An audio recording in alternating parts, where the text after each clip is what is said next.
ఇవన్నీ కూడా న్యాయమైన కోరికలే. తప్పకుండా చంద్రబాబు నాయుడు దృష్టి తీసుకుందాం. అదేవిధంగా బ్రాహ్మణ కార్పొరేషన్ చైర్మన్ ఉంటాడు, చైర్మన్ దృష్టి కూడా మేము తీసుకోపోతాం. తప్పకుండా మేము న్యాయం చేయాలా, నీ కోరకు మేము ఎంత దూరమైనా చేస్తామని చెప్పి తెలియజేస్తూ, ఎందుకంటే చాలా మంది ప్రజలు ఉన్నారు, అందరూ కూడా మాట్లాడే అవకాశం ఇప్పటికీ ఆలస్యమైంది. కాబట్టి మీ అందరూ కూడా పేరు పేరున నా హృదయపూర్వక వందనాలు తెలియజేస్తూ, తప్పకుండా మా శక్తి వంచన లేకుండా మీరు అడిగిన కోరికలన్నీ కూడా న్యాయమైన కోరికలన్నీ కూడా పూర్తి చేసేందుకు ప్రయత్నం చేస్తామని చెప్పి తెలియజేస్తూ సెలవు తీసుకుంటున్నా. జై హింద్. వేదికపై ఉన్న పెద్దలు, మాజీ రాజ్యసభ సభ్యులు డాక్టర్ తులసిరెడ్డి గారికి, తెలుగుదేశం పార్టీ జాతీయ ఉపాధ్యక్షులు వాల్శెట్టి హరిప్రసాద్ గారికి, అధ్యక్ష సంఘం నగర అధ్యక్షులు పిట్టల గోపాలకృష్ణ గారికి, చంద్రమోహన్ శర్మ గారికి, బ్రాహ్మణ చైతన్య వేదిక ప్రజారంగ అధ్యక్షులు రమణ గారికి, లక్ష్మీదేవి గారికి, ఇక్కడికి విశేషం మీ అందరికీ నా హృదయపూర్వక నమస్కారం.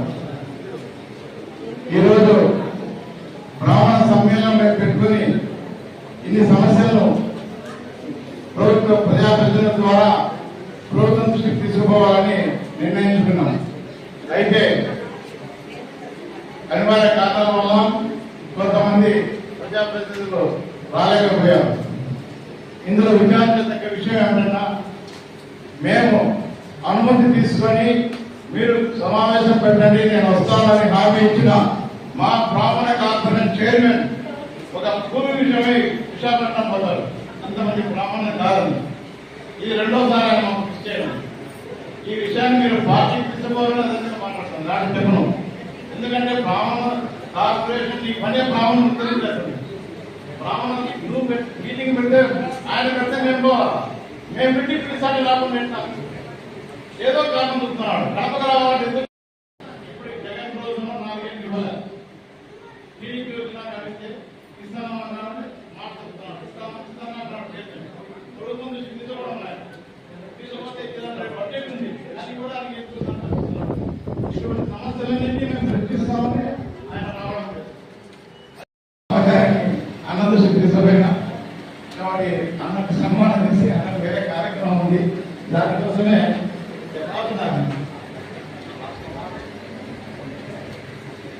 తులసిరెడ్డి గారు తమ అమూల్యమైన సందేశాన్ని లాస్ట్ లో హరిప్రసాద్ అన్న మన బ్రాహ్మణ పక్షవాది. నేను ఎందులో చెప్పాను, బ్రాహ్మణులకు అసలు ఏ సమస్య నిమిషంలో ఫోన్ చేసి ఆ సమస్యను పరిష్కరించినాడు. నా దగ్గర కూడా మా అసలు చాలా మంది సమస్య మీద స్థానం చెప్తే నిమిషాల్లో స్పాట్ లో మనం కూర్చోబెట్టి ఫోన్ చేసి ఆ సమస్యలని అన్న పరిష్కరించినాడు. కాబట్టి అచ్చలు ఏ సమస్య ఉన్నా కూడా ఒక చిన్న విషయం చేసిన ఫోన్ చేసినందుకు ఆ కార్యక్రమాన్ని దగ్గర చేయించి బ్రాహ్మణులతో చాలా మంది అన్న సహాయం చేశారు. ఈ సందర్భంగా ఈ విషయాన్ని తెలియజేస్తున్నాను. అన్నగారికి సన్మానం చేస్తాను. ఓం శ్రీమేవాంతే శ్రీదేవాదే పునఃనివేద్యాః క్షేమోమయ రాష్ట్రస్య సీతోమనః క్షేమమేవాంతే శతమానం భవతి సదాయ పురుష శతేంద్రియ ఆయుష్యేంద్రియే ప్రతిష్ఠతి. సమ్మేళన కార్యక్రమాన్ని జరుపుకోవడం జరుగుతూ ఉంది. అయితే గ్రామీణ కార్పొరేషన్ చైర్మన్ రాలేదని చాలామంది బాధపడుతున్నారు. మళ్ళీ ఎందుకు రాలేదో మాకైతే తెలియదు, కానీ తప్పకుండా ఇంకోసారి ఇటువంటి మీటింగ్లు పెట్టినప్పుడు రావాలని చెప్పి మేము కూడా సవినయంగా కోరుతాం. ఇప్పుడు ముఖ్యంగా వాళ్ళు కొన్ని కోరికలు చెప్పారు, ఆ కోరికలన్నీ కూడా న్యాయమైనవి. వాళ్ళ కార్పొరేషన్ ఉంది కానీ అదేదో బీసీ దాంట్లో ఉంది, సపరేట్గా దేవాదాయ శాఖలో పెడితే మాకు బెనిఫిట్స్ ఉంటాయి. మాకు ఈ దినం కొంతమంది పేదరికంలో ఉండేవాళ్ళు చనిపోతే కనీసం 10,000 20,000 ఇచ్చేదానికి కూడా వీలు లేని పరిస్థితి ఉంది. అది చంద్రబాబు నాయుడు దృష్టికి కూడా తీసుకుపోతే మా కార్పొరేషన్ ద్వారా మాకు అది కూడా బెనిఫిట్ చేయాలని చెప్పి కూడా వాళ్ళు కోరుతారు. అదేవిధంగా వాళ్ళు మాకు ఈబీసీలో 2% ఇస్తే బాగుంటుందని అంటున్నారు. చాలామంది పేదరికంలో ఉన్నారు, మనకు తెలుసు. కడపలో బ్రాహ్మణ్ స్ట్రీట్ అని ఉండేది, ఇప్పుడు ఏమైందో కూడా తెలియని పరిస్థితి. ఎందుకంటే చాలామంది ఉద్యోగం వచ్చి పూనాకు అటువైపు పోయారు. ఇటువైపు ఇక్కడ అన్నదమ్ముల మాదిరి అన్ని కులాలతో తిరిగే వాళ్ళు ఈ దినం మాకు కనపడకుండా వాళ్ళు మంచి పొజిషన్లో ఆడిపోయారని మేము అనుకుంటున్నాం. తప్పకుండా ఏదైతే బ్రాహ్మణ సమితి వాళ్ళు కోరుకున్నారో దానికి మా శక్తి వంచన లేకుండా మేము చంద్రబాబు నాయుడు దృష్టికి తీసుకుని పోయి అదేవిధంగా అధ్యక్షుని దృష్టికి తీసుకుపోయి తప్పకుండా నెరవేర్చేదానికి మా ప్రయత్నం చేస్తామని చెప్పి తెలియజేస్తాం. బ్రాహ్మణ సమస్యలపై చర్చించడానికి ఈరోజు కడపలో బ్రాహ్మణ సమ్మేళనం నిర్వహిస్తున్నాం. ముఖ్యంగా బ్రాహ్మణ కార్పొరేషన్ను బీసీ శాఖ నుంచి దేవాదాయ శాఖలోకి తీసుకొని పోవాలి. క్రెడిట్ సొసైటీకి పూర్తి పాలక మండలి ఏర్పాటు చేయాలి. జిల్లాకు 2 బ్రాహ్మణ భవన్లు మంజూరు చేయాలి. కడప జిల్లాలో పుష్పగిరి పుణ్యక్షేత్రంలో కడప జిల్లా బ్రాహ్మణ భవన్కు 2 ఎకరాల స్థలం కేటాయించి బ్రాహ్మణ భవన్ నిర్మించాలని మేమందరం కోరుతున్నాము. అదేవిధంగా కార్పొరేషన్లో గతంలో ఉన్న గరుడ, చాణక్య, విద్యాభారతి పథకాలన్నీ పునఃప్రవేశం చేయాలని వాటికి బడ్జెట్ కేటాయించాలని కూడా కోరుతున్నాం. బ్రాహ్మణులకు వృత్తిరీత్యా పల్లెలు వదిలి సొంత ఊర్లు వదిలి పట్టణాలకు వచ్చారు. ఉద్యోగులు కానీ, అర్చకులు కానీ, పౌరోహితులు కానీ వాళ్ళందరికీ ఇళ్ల స్థలాలు మంజూరు చేసి ఇల్లు మంజూరు చేయాలని కోరుకుంటూ వినతి పత్రం కూడా మన పార్టీ ద్వారా ముఖ్యమంత్రి గారికి పంపించడం జరిగింది. మా సమస్యలను సానుభూతితో పరిష్కరించాలని కోరుతున్నాం. అదేవిధంగా బ్రాహ్మణ కార్పొరేషన్ చైర్మన్ కూడా బ్రాహ్మణ సమస్యల పట్ల స్పందించే వైఖరితో ఉండాలని మనస్ఫూర్తిగా కోరుకుంటాను. ఎందుకంటే ఆయన అనుమతితోనే ఆయన వస్తారని ఈ కార్యక్రమాన్ని ఏర్పాటు చేశాం. ఆయన లాస్ట్ మూమెంట్లో వేరే కార్యక్రమం ఉందని వెళ్ళిపోయారు. అది మాకు చాలా బాధాకరం.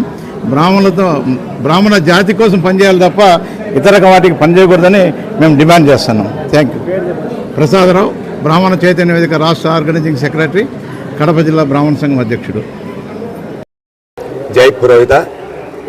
ఆంధ్రప్రదేశ్ పురోహిత సమాఖ్య రాష్ట్ర కోశాధికారి వారణాసి శ్రీధర్ శర్మ.